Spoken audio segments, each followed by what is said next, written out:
Assalamualaikum warahmatullahi taala wabarakatuh. Allahumma shalli ala sayyidina Muhammad wa ala ali sayyidina wa maulana Muhammad. Ini saya sebenarnya minder ini. Saya sebenarnya nggak ada apa-apanya ini, Kang Elbris. Tapi pada prinsipnya sesuai judul, saya akan melihat ya radikalisme dan agama, relasi yang menguntungkan atau merugikan. Sebenarnya kalau kita melihat dari topik ini tergantung dari mana kita melihat secara definitif dari pengertian radikalisme itu sendiri. Banyak sekali orang yang masih masih ada dispute tentang radikalisme ini. Ada yang bilang ini radix, akar, yang tentu saja bisa positif, bisa negatif. Bahkan Pak Wapres sendiri, Pak Kiai Ma'ruf Amin pernah mengatakan radikalisme itu nggak selalu negatif. Ya. Ini bisa jadi ada positifnya. Tapi itu kan sebenarnya memang persoalan dari mana kita memandangnya. Bahkan nomenklatur negara kita itu tidak mencantumkan radikalisme karena tidak mau terjebak dalam dispute definitif. Kalau kita lihat memang definisi dari para akademis dunia, mulai dari Daniel Kohler, Elena Gruening, Farah Pendit, termasuk juga beberapa akademisi tentang radikalisme ini memang tidak pernah sepakat sebenarnya. Ada berbagai definisi yang berbeda. Tapi saya lebih suka, saya nggak tahu ya, tapi memang karena memang kita ini selama ini lebih bersentuhan dengan gerakan-gerakan radikal yang mengatasnamakan Islam, saya lebih suka menggunakan rujukan dari Syekh Usama Said Al-Azhari. Ada kitabnya namanya Al-Haq Al-Mubin, itu mengatakan bahwa radikalisme itu adalah upaya-upaya untuk mempercepat tujuannya, tapi tujuannya itu adalah mendegradasi tanah airnya. Nah, ini memang menjadi satu rujukan saya selama ini. Radikalisme dalam berbagai pengertian itu sepanjang dia memang tidak membahayakan negara, tidak ingin mendegradasi negara dan tidak mendevaluasi nilai-nilai kebangsaan, saya kira ya oke-oke saja dianggap sebagai positif. Tapi kalau dia sudah mulai ingin menghantam negaranya sendiri, termasuk menggusur Pancasila, yang bagi saya pribadi terutama dan mungkin bagi semua orang bahwa Pancasila ini adalah konsep-konsep kesepakatan bersama. Saya sering mengatakan bahwa negara khilafah itu ya Indonesia ini sebenarnya, Khilafatul Indonesia. Kalau kita mengacu kepada sistem politik yang ditulis oleh Ibnu Khaldun dalam Al-Muqaddimah, dikatakan bahwa kesepakatan negara itu adalah kesepakatan antara ro'iyah dengan pemimpinnya. Pemimpin bersepakat dengan rakyatnya dalam konsep the circle of state yang disebut oleh Ibnu Khaldun sebagai al-asobiyah. Nah, al-asobiyah ini adalah kebangsaan dan sistem kesepakatan asyuro di dalam negara kita itu adalah Pancasila. Artinya siapapun yang ingin menggugurkan kesepakatan-kesepakatan itu ya ini adalah radikalisme dalam konteks negatif sesuai yang disuarakan oleh Syekh Usama Said Al-Azhari dalam Al-Haq Al-Mubin. Nah, dari mana akar radikalisme ini kemudian terbentuk untuk mengatasnamakan agama dalam satu negara? Saya kebetulan dalam beberapa bulan terakhir saya banyak sekali terlibat dalam conference daring dengan Somalia. Saya pernah berbincang langsung dengan para pemimpin di Somalia, termasuk kementerian-kementerian di Somalia. Mereka itu heran, Pak, di Somalia ini satu negara ini sebenarnya pahamnya sama dalam beragama. Semuanya penganut Wahabi Salafi. Kami semua sepakat mengharamkan ucapan Natal. Kami semua sepakat di sini bahwa musik itu haram. Nah, tapi pemerintahan kami dan pemberontak yang bernama Al-Sabab itu terus berkecamuk dan tidak pernah berkesudahan. Jadi yang terjadi di Somalia hari ini, mereka kesulitan untuk menemukan formula itu.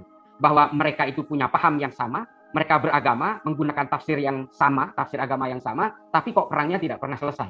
Nah, ujung-ujungnya adalah persoalannya mengerucut kepada persoalan politik. Dari sini kemudian kita bisa petakan bahwa radikalisme yang ingin mendegradasi negara, di negara manapun, yang mengatasnamakan agama, ini pasti tujuannya adalah cita-cita politik. Maka saya kalau kita mempelajari ilmu filsafat seperti Das Prinzip Hoffnung misalnya yang ditulis oleh Ernest Bloch, itu memang manusia apabila ingin dikendalikan secara ideologis itu memang harus diberikan mimpi-mimpi yang utopis. Mereka tahu bahwa tujuannya ini sulit untuk dilaksanakan, tapi dengan menjejalkan mereka dengan cita-cita yang utopis itu, mereka akan selalu mengejar dan berusaha menjaga ideologi-ideologi itu meskipun ini utopis. Nah, ini memang menjadi suatu konsep dari gerakan-gerakan radikal hari ini yang mengatasnamakan agama. Saya katakan bukan hanya Islam, termasuk juga Bharatiya Janata garis keras, termasuk juga kelompok Hindu di India yang mengatasnamakan yang berusaha mengintimidasi kelompok-kelompok minoritas di India. Ini cita-citanya adalah supremasi politik. Sama dengan Asin Wiratu di Myanmar yang berusaha mempersekusi orang-orang Rohingya misalnya. Ini adalah pemikiran-pemikiran supremasis. Dan pemikiran-pemikiran supremasis inilah yang kemudian bergulir di dalam dalam penunggangan agama-agama, meskipun seagama, meskipun satu tafsir, meskipun satu keimanan, mereka akan berusaha mempersekusi lainnya atas nama kepentingan-kepentingan politik. Kita mungkin sudah paham semua sejarah-sejarah, terutama di dalam Islam. Bagaimana Sayyidina Utsman itu dibunuh atas nama kepentingan-kepentingan kekuasaan oleh rakyat. Kita berbicara tentang konflik abad bagaimana Sayyidina Ali di abad pertengahan sampai mengejar ke awal. Kita masukkan pertarungan oleh kaum Muhajirin dan kaum Ansor. Pertempuran Sayyidina Umar dengan Sa'ad bin Ubadah. Bicara Sayyidina Hasan, Sayyidina Husain yang dibantai oleh orang-orang Islam sendiri. atas nama kepentingan-kepentingan kekuasaan. Belum kita berbicara tentang konflik-konflik abad pertengahan sampai konflik-konflik awal, termasuk pertarungan antara kaum Muhajirin dan kaum Ansor, pertengkaran Sayyidina Umar dengan Sa'ad bin Ubadah. Ini semua melibatkan orang-orang yang dengan satu keimanan karena persoalan-persoalan politik. Dan atas nama politik semua kejahatan akan terlihat terhormat, termasuk penetrasi Bani Umayyah mulai dari semenanjung Iberia sampai ke pinggiran Toulouse di Prancis, membunuh 21 juta orang Eropa. Belum kita berbicara soal peran antara Katolik dan Protestan di Eropa yang membunuh kurang lebih 8 juta orang dalam kurun waktu 30 tahun. Artinya gerakan-gerakan radikal yang berkelindan dengan kepentingan-kepentingan agama, yang membenarkan semua kejahatannya atas nama agama, ini terjadi karena adanya pemikiran-pemikiran supremasis. Di mana ironisnya, supremasis inilah, perasaan-perasaan supremasis inilah yang dimiliki oleh semua agama-agama. Agama-agama menganut sistem supremasis ini. Ingin berkuasa atas umat beragama lainnya. Ingin menguasai wilayah-wilayah orang lain yang dianggap berbeda. Ini karena ada 3 faktor. Satu hal yang membuat mereka ini menjadi lubrikan dalam gerakan-gerakan radikal yang mengatasnamakan agama adalah, satu, ada konsep-konsep kematian dalam agama. Mati syahid langsung masuk surga. Yang kedua adalah faktor dogmatis dalam agama yang berusaha dijadikan sebagai narasi-narasi politik, seolah-olah kalau orang tidak mendukung saya, kalian akan berdosa dan masuk neraka. Dan kemudian yang ketiga adalah konsep-konsep messianic belief, kepercayaan-kepercayaan dari semua agama tentang penguasaan akhir zaman. Kalau di dalam Islam itu disebutnya sebagai nubuat akhir zaman. Nah, ini semua yang dipakai. Postulat 3 hal penting ini yang dipakai oleh berbagai gerakan radikal di seluruh dunia mengatasnamakan agama, termasuk dilakukan di Somalia sendiri. Nah, ironisnya di Somalia ini, pemerintahan dan pemberontaknya punya paham yang sama. Mereka ini dipertemukan konflik itu dengan pemikiran-pemikiran supremasis tadi, panggung-panggung politik tadi. Artinya mereka bukan hanya persoalan agama, tapi persoalan kekuasaan. Dan mereka ingin menguasai Somalia, Somaliland, sampai ke negara-negara di tanduk Afrika. Belum kita berbicara di pantai barat Afrika di bawah Boko Haram.